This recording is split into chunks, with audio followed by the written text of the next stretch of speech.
শ্রী শ্রী ঠাকুরের রাঙারাতুল চরণে এতক্ষণ যারা নামামৃত সুধা পান করলেন, তাদের মানব জীবন শ্রেষ্ঠ জীবনের একমাত্র উদ্দেশ্য ঈশ্বর প্রাপ্তি।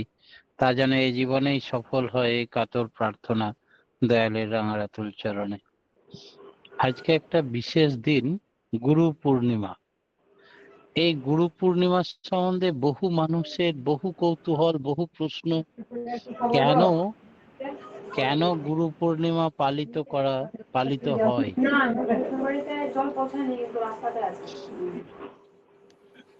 বন্ধ করুন না। কেন কেন গুরু পূর্ণিমা পালন করা হয়, এই সম্বন্ধে পৌরাণিক ব্যাখ্যা আছে।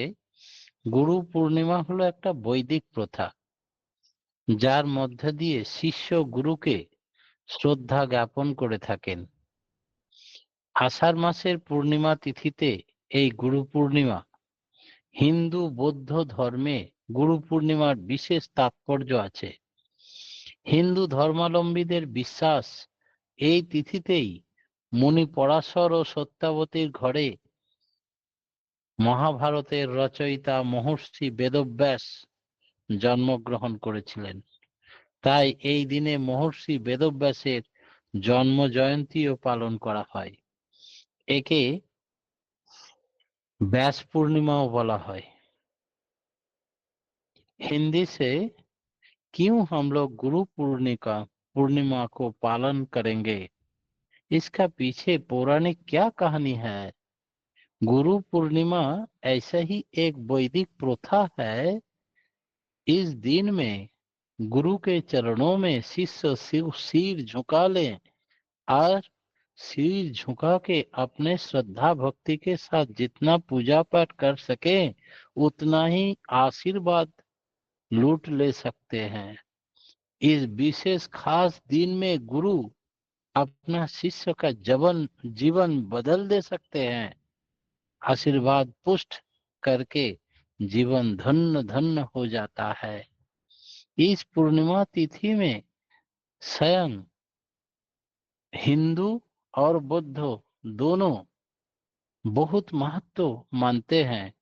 हिंदू धर्मावलंबी का यही विश्वास है कि इस तिथि में, इस दिन में मुनि पराशर और सत्यावती का गृह में महाभारत का रचयिता महर्षि वेदव्यास जन्म लिए थे। इस दिन महर्षि वेदव्यास का जन्मदिन, जन्म जयंती माना जाता है। वेदव्यास जी ने सिर्फ महाभारत का रचयिता ही नहीं थे, बल्कि वेद को 4 खंड में विभाजन किए थे। आप लोग सब कोई जानते हैं कि वेद 4 प्रकार, ये 4 प्रकार वेद का विभाजन करने वाले के जन्म हुआ था आज, और उसको विश्व गुरु कहलाता है। और इस विश्व गुरु को पूजन करने के लिए, श्रद्धा ज्ञापन करने के लिए उस जमाने से ही इस दिन को पालन किया जाता है। प्राचीन काल से ही इस देश में गुरुवाद का प्रथा जारी है। गुरु का दिखाने का राह से ही आदमी को शांति मिलता है, आनंद मिलता है, मोक्ष प्राप्त हो जाता है। गुरु को श्रद्धा वैदिक युग से गुरु पूर्णिमा पालन होते आ रहा है।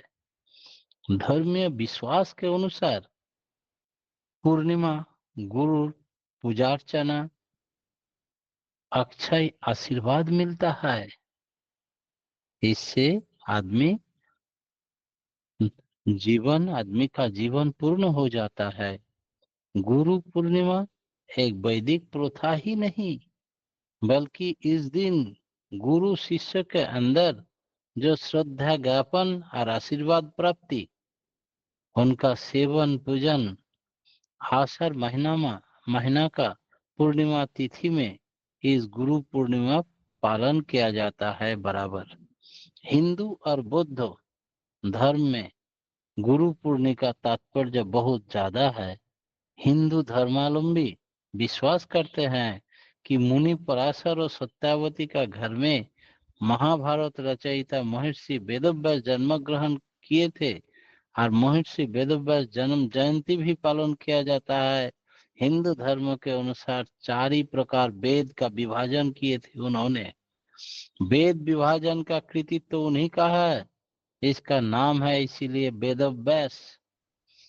18 पुराण रचना किए थे, महाभारत, श्रीमद् भागवत गीता। इसी कारण गुरु पूर्णिमा को व्यास पूर्णिमा कहलाता है।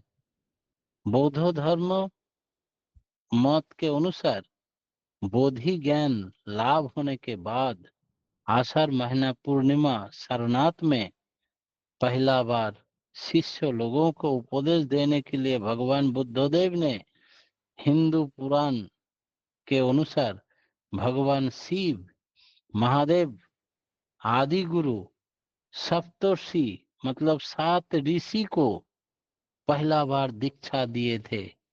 इसीलिए शिव भगवान को आदि गुरु कहलाता है। ये 7 शिष्य कौन कौन था? सप्तर्षि आदि वैशिष्ट, पुलह अंगिरा, पुलस्थ मरीचि, केतु, यही 7 ऋषि को, सप्तर्षि को दीक्षा दिए थे भगवान शिव इस दिन। इसीलिए इसको दीक्षा दिन भी कहलाता है। शिव इस तिथि में आदि गुरु के नाम में रूपांतरित हुआ। 7 ऋषि को महाज्ञान प्रदान किए। इस तिथि को गुरु पूर्णिमा उसी समय से व्याख्या किया गया। এবার আমরা বলি প্রাচীন কাল থেকে এই দেশে গুরুদের সম্মানজনক স্থান দেওয়া হয়েছে। আর্য ঋষির দেশ এই ভারতবর্ষ। ঋষির আমল থেকে গুরুকে গুরুত্ব দেওয়া হয়। গুরুর ব্রহ্মা, গুরুর বিষ্ণু, গুরুদেব মহেশ্বর, গুরুর সাক্ষাৎ পরম ব্রহ্ম তস্মৈ শ্রী গুরবে নমঃ। এক গুরুর মধ্যে ব্রহ্মা, বিষ্ণু, মহেশ্বর তিনে মিলি এক, একে মিলি 3। তাই যদি কবির দাস বলছেন, যদি তোমার দরজাতে গুরু এবং ভগবান দুজনে একসঙ্গে হাজির হয়, তুমি কাকে অগ্রাধিকার দেবে, প্রণাম কাকে আগে করবে? তাহলে আগে গুরুকে। তার কারণ গুরু ভগবানের কাছে পৌঁছে দিতে পারে। ভগবান গুরু বিনা জ্ঞান দান করতে পারেন না। তাই গুরুর গুরুত্ব সব থেকে বেশি। গুরুর স্তর কি হবে? যিনি যুগপুরুষোত্তম শ্রেষ্ঠ গুরু, গুরুর গুরু, যিনি তৈরি হয়ে এসছেন, তিনি ব্রহ্মা বিষ্ণু। গুরুর দেখানো পথে চললেই কোনো ব্যক্তি, যে কোনো ব্যক্তি হাজারো অশান্তিতে পড়ে থাকলেও তার শান্তি মিলে, আনন্দ মিলে, মোক্ষ প্রাপ্তি হয়, সমস্ত অশান্তি দূরীভূত হয়। তাই প্রাচীনকাল থেকেই গুরুর প্রতি সম্মান প্রদর্শনের কথা সমস্ত শাস্ত্রে বলা আছে, বেদে বলা আছে। এই গুরুকে শ্রদ্ধা জানালে বৈদিক যুগ থেকে গুরু পূর্ণিমা পালিত হয়ে আসছে। ধর্মীয় বিশ্বাস অনুযায়ী এই গুরু পূর্ণিমা গুরুর পূজার্চনা করে অক্ষয় আশীর্বাদ প্রাপ্ত করে শিষ্যরা। এই দিনে গুরু পূর্ণিমা হলো একটি বৈদিক প্রথা, যার মধ্য দিয়ে থাকেন। আষাঢ় মাসের পূর্ণিমা তিথিতে শুরু হলো গুরু পূর্ণিমা। হিন্দু বৌদ্ধ ধর্মের এই পূর্ণিমার গুরুত্ব অত্যাধিক। হিন্দু ধর্মাবলম্বীরা বিশ্বাস করেন যে মুনি পরাশর ও সত্য গ্রহণ করেছিলেন। এই বেদব্যাস, তিনি হিন্দু ধর্ম অনুযায়ী 4টি বেদের রচয়িতা। 4টি বেদে বিভাজন করেছিলেন, ব্যাখ্যা করেছিলেন। বেদ বিভাজনের কৃতিত্ব তারই, তাই তার নাম বেদব্যাস। 18টি পুরাণ রচনা করেন। মহাভারতের শ্রীমদ্ ভাগবত গীতা, সমস্ত কারণে এই পূর্ণিমাকে অত্যন্ত পবিত্র পূর্ণ পূর্ণিমা বলে ব্যাখ্যা করা হয়। বৌদ্ধ ধর্ম মতে বোধি জ্ঞান লাভ হয়েছিল এই আষাঢ় মাসের পূর্ণ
देवी के पीछे हम लोग भटकते हैं। सब देव देवी का पूजा हो जाता है एक गुरु का पूजा करने से। अब हम लोग को अलग अलग ढंग से अलग अलग मंदिर जाके या तस्वीर लाके सारी देवताओं का पूजा करने का जरूरत है नहीं। एक इष्ट भृति प्रथा उन्होंने जो हम लोग को वरदान दिए हैं, इसका महत्व सोचने से आदमी समझ जाएंगे कि हम लोग को कितना आसान कर दिए, मुश्किल आसान हो गया। जैसे हम लोग जब इष्ट भृति निवेदन करते हैं ब्रह्म मुहूर्त में, तो दो तरह का पूजा एक साथ हो जाता है।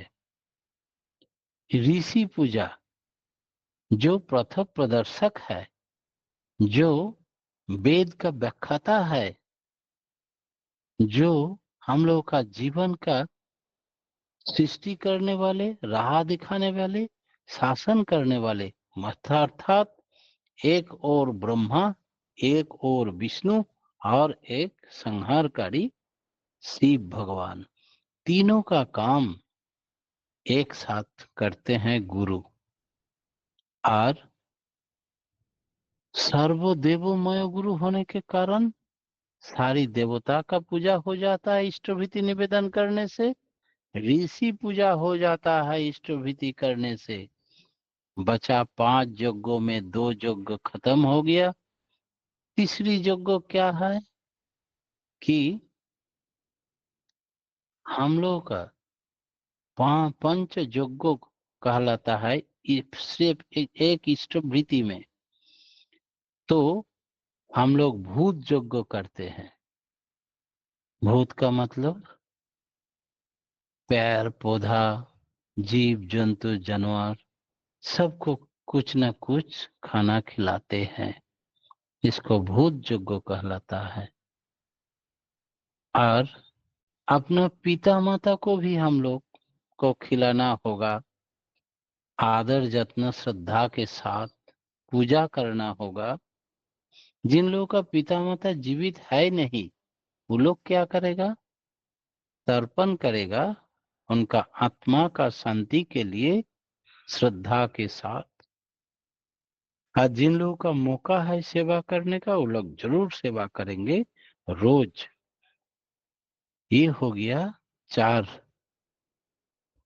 और 5वां यज्ञ क्या है?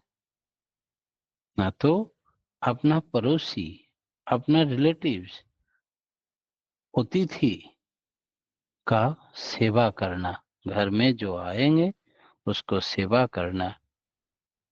अपना परिवेश में कोई भी आपत्ति विपत्ति आ जाए किसी को, तो अपना क्षमता भर उसको साहाय्य करना, हेल्प करना। यही हो गया पंच योग। रोज हम लोग को स्थिति में, हर स्थिति में करना होगा। तो गुरु हम लोग को ऐसा राह दिखाए हैं जो हम लोग बड़ी भाग्यवान बन गए। ये पंच युग हम लोग को पंच युग का फल रोज मिलते रहता है। उसमें से आदमी being and becoming of existence इस धर्म की ओर बढ़ते जा रहा है। जो लोग सत्संग में एक बार दीक्षा ले लेते हैं, उसका शारीरिक कल्याण होते रहता है, वृद्धि होते रहता है। एक्सीडेंट हो जाने से भी कोई इष्टप्राण गुरु भाई रहे उस बस में, ट्रेन में कहीं, तो वो जीवित रह जाता है। चुन चुन के भगवान उसको बचा लेते हैं किसी ना किसी बहाना से। ये बड़ी आश्चर्य वाली बात। इसका पीछे विज्ञान क्या है? वही है पंच योग। वो रोज करता है। जो गुरु हम लोग को इस ज्ञान दे दिया, कैसे तुम लोग बचोगे सारी आपत्ति विपत्ति से इस कलयुग में। हर पल में, हर स्थिति में कली तुमको ग्रास करने के लिए, नष्ट करने के लिए, भ्रष्ट करने के लिए तुमको, तुम्हारा पीछे पड़े हुए हैं। फिर भी तुम सबसे बाँच जाओगे अगर तुम्हारा पंचयोग इष्ट भृति ठीक ढंग से तुमने पालन करके आ रहे हो तो। गुरु पूर्णिमा কথা শ্রী শ্রী ঠাকুর বললেন, এই গুরু শব্দটা এসছে গু অর্থাৎ এবং রু দুটো সংস্কৃত শব্দ দিয়ে গঠিত। গু শব্দের অর্থ অন্ধকার বা অজ্ঞতা বা অজ্ঞানতা, আর রু শব্দের অর্থ অন্ধকার দূরীভূত করা। গুরু শব্দটি দ্বারা এমন ব্যক্তিকে নির্দেশ করা হয় যে যিনি অন্ধকার দূরীভূত করেন, অর্থাৎ যিনি অন্ধকার থেকে আলোর দিকে নিয়ে যান, তিনি গুরু। গুরু আমাদের মনের সব সংশয় দূর করে দেন, সব সারাতেই দেন সারা, অন্ধকার দূরীভূত করে নতুন পথের দিশা দেন, দেখান। যত বড়ই সমস্যা হোক, সব সমস্যার সমাধান জানি শিষ্ট প্রতিষ্ঠান।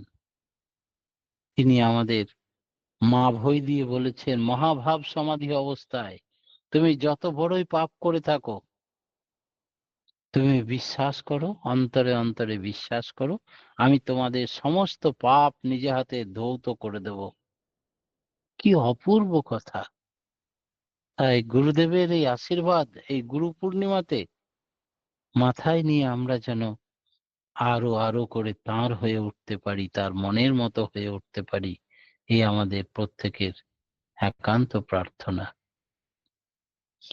ভারত হচ্ছে আর্য ঋষির দেশ, মুনিদের দেশ। ঈশ্বর তুল্য বলে প্রত্যেককেই বলা হতো ৩৩ কোটি দেবতা। প্রত্যেকটি মানুষই দেব চলনে চলতো, সত্যের পথে চলতো। তাই প্রত্যেক মানুষকে দেবতার সঙ্গে তুলনা করা হতো। বিশ্বাস করা হয় যে ভক্তদের প্রতি ভগবানের রুষ্ট হলে গুরুই রক্ষা করতে পারে, আর গুরু রুষ্ট হয়ে গেলে ভগবান তাকে রক্ষা করতে পারে না। শাস্ত্রে এ কথা আছে। গুরুদের সম্মানজনক স্থান দেওয়া হয়েছে। রাজা সিংহাসন ছেড়ে দাঁড়িয়ে পড়ে যদি তার গুরুদেব প্রবেশ করে রাজপ্রাসাদে। গুরু যে কোনো ব্যক্তি শান্তি, আনন্দ, মোক্ষ ফিরিয়ে দিতে পারেন। গুরুকে বলা হয় ত্রাতা, উদ্ধারকর্তা। বৈদিক যুগ থেকেই এই গুরু পূর্ণিমা পালিত হয়ে আসছে। ধর্মীয় বিশ্বাস অনুযায়ী এই পূর্ণিমার গুরুত্ব সর্বাধিক। অক্ষয় আশীর্বাদ পাওয়া যায় এই দিনেই। আপনারা প্রত্যেকেই জানেন এর পিছনে আর এক গুরুত্বপূর্ণ বৈজ্ঞানিক ব্যাখ্যা আছে। এই গুরু পূর্ণিমার দিন থেকে দক্ষিণায়ন শুরু হয়, অর্থাৎ নিজের ভাগ্যের চাকা ঘুরিয়ে দেওয়ার সময়। গুরুর আশীর্বাদে নিজ কর্ম গুণে ভাগ্যকে পরিবর্তন করার চরম সুযোগ এই গুরু পূর্ণিমার দিন থেকেই। তাই মানুষ যত গুরুকে আঁকড়ে ধরে, তার আশীর্বাদ পুষ্ট হয়ে চলে, সে দিগ্বিজয় করে ফেলতে পারে। তখন আলেকজান্ডারের মতো তার নিজের না থেকে তরবারি দিয়ে কেটে দিয়েছিল, রেখাকে এই ধারে করে দিলে যদি ভালো হয়। আপনারা জানেন যে যারা প্রতিষ্ঠিত, নিজের আত্মবিশ্বাস নির্ভরতা আছে, তারা জীবনে সাকসেস হয়। কোনো কপালে নেই বলে আবদ্ধ হয়ে বসে থাকে না। ঠাকুর যেটা বলছেন সেটাই গুরু পূর্ণিমায় গুরুর আশীর্বাদেই নিজের ভাগ্যফল বা কর্মফল রচনার সময়সূচি শুরু হয়। গুরু পূর্ণিমার দিনে গুরুকে দক্ষিণা দিতে হয়। ইতিহাস বিখ্যাত সেই দক্ষিণার কথা আপনারা সকলেই জানেন। একলব্য গুরুর মূর্তি এঁকে তার সামনে শিক্ষা লাভ করে বিশাল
এই গুরু দক্ষিণা মেটাতে, আমার একমাত্র ছেলেকে উদ্ধার করে এনে দিতে ভগবান বালক শ্রীকৃষ্ণ সমুদ্রের গভীর জলে প্রবেশ করলেন। সেখানে পঞ্চজন্য শঙ্খের মধ্যে লুকিয়ে ছিল সেই পঞ্চজন্য রাক্ষস। তাকে টেনে বার করে হত্যা করে তার ছেলেকে উদ্ধার করে, গুরুদেবের ছেলেকে উদ্ধার করে নিয়ে এসে শান্তমুনির হাতে তার গুরু পত্নীর সামনে হাজির করলেন। গুরু দুহাত তুলে আশীর্বাদ করলেন, তুমি পৃথিবী জয়ী, তুমি স্বর্গ মর্ত পাতালের অধীশ্বর, তুমি আমার প্রণাম গ্রহণ করো। গুরু শিষ্যকে প্রণাম করলেন। গুরু আর শিষ্যের মধ্যে চরম প্রেম ভালোবাসার আদান প্রদানের চরম মুহূর্ত সৃষ্টি হলো এই আজকের দিনে। আমরা তেমন গুরুকে পেয়েছি। আমাদের জীবনের যথা সর্বস্ব তার শ্রীচরণে নিবেদন করে তার অগাধ ভক্তি প্রেম ভালোবাসায় স্নাত হয়ে আমরা পৃথিবী জয়ী হতে চাই, দিগ্বিজয়ী হতে চাই। তিনি যা নির্দেশ করবেন তেমন ভাবে যেন আমরা তাকে হাজির করে দিতে পারি, এই একান্ত প্রার্থনা জানিয়ে আমার ক্ষুদ্র বক্তব্য এখানেই শেষ করলাম। জয় গুরু। জয়গুরু দাদা।